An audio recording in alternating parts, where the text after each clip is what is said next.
The salty breeze clung to Manuel's skin as he stood on the deck of the Ocean Star, a massive cargo ship slicing through the waves of the Pacific.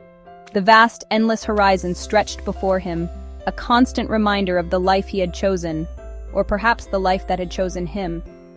Manuel had been a seafarer for 15 years, navigating ships across the world's oceans, carrying goods between continents, and spending months away from home. Like many others in his profession, he had once dreamed of adventure. But the reality of life at sea was far from the romanticized tales he had heard as a child.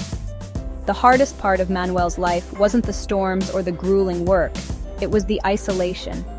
His family, his wife Maria and their 2 children, lived in a small coastal town in the Philippines.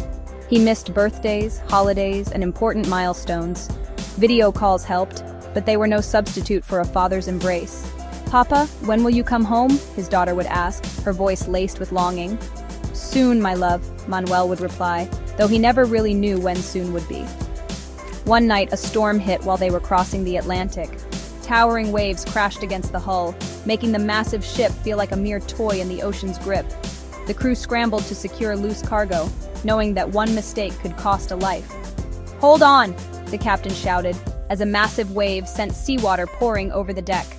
Manuel barely managed to grip a railing in time, his heart pounding. He had seen men swept overboard before, lost to the unforgiving sea, never to be found.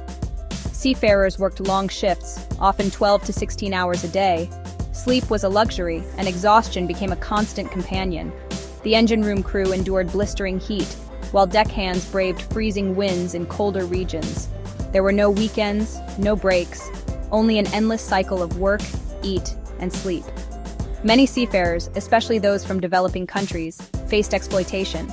Some ship owners delayed or even refused to pay wages. Others abandoned crews in foreign ports, leaving them stranded without food, money, or a way home. Manuel had a friend, Rajiv, who had been stuck in a port for months after his employer went bankrupt. "Manuel, we have given our lives to the sea, but who looks after us?"